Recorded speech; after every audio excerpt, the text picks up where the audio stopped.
what are the things that you could do to help you hit the floor running in 2023? And obviously, we're a digital marketing agency, so let's talk about digital marketing, shall we? So designing your digital marketing strategy for 2023, that's what we're going to talk about here.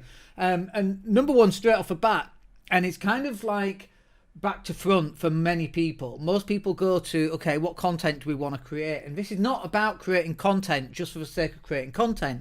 It's about working out what actually do you want your customers to do. And you've got a difference in the type of traffic that you've got, because you've got cold traffic, which people have never heard of you. Then you've got warm traffic, people who kind of know about you but might not even know what you do. They've just heard of you, obviously going live every so often, obviously putting content out there. So the question is, what do you want them to do? And usually you want them to do different things depending on where they are in the sales cycle and whether they're cold traffic or hot traffic. So for example, in the sales cycle, one of the areas where we want people to join us and get into a conversation, and we offer these 15-minute strategy calls just to get into conversations with people, really, to help them diagnose what the problem is. Like, what are they trying to achieve? And if we can get those people to get on a call with us right at the start of their journey, right at the start of the sales cycle, we can handle that sales cycle much, much better. We usually close more business that way. But more importantly, the customer actually ends up getting what they really need as opposed to what they're being sold to.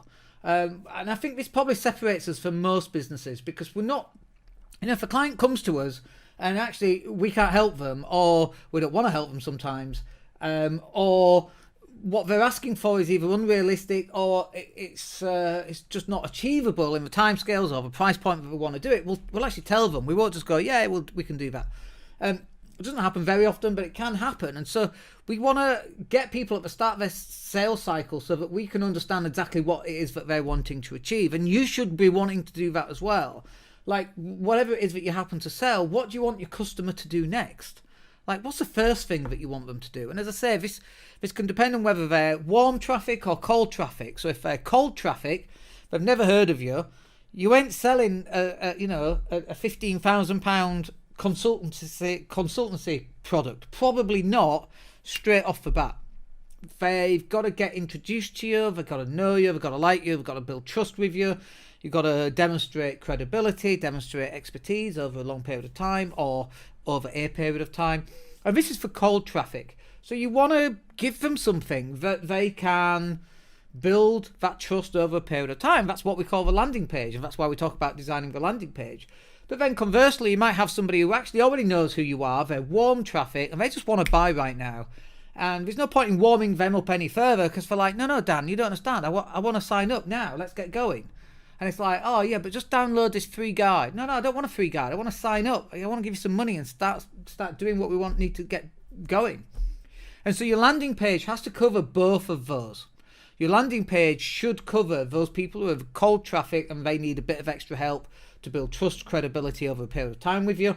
And then you want maybe a sales button or a buy now button for those people who are actually ready to pull the trigger and click purchase.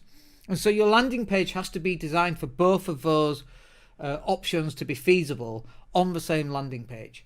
Sometimes if you're running cold traffic, let's just say a Facebook ad, and you're running that to a landing page, it might be the very first thing you want them to do is actually to understand how your business works, to download, like we give a free Facebook guide, for example. We actually want people to download that first if they don't know who we are.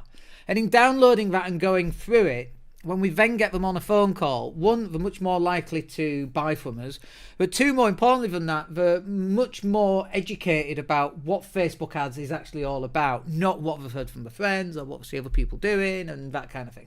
So all of this should be designed properly on your landing page. And the way that most people design a landing page is they just get a load of information, bang it out there, stick it on a landing page and go, you know what, that'll do. That's not how it works in 2022, and it's definitely not how it's going to work in 2023. So you need to be a little bit more, or a lot more cerebral about your landing page, which is a fancy way of saying you need to think about it a little bit more.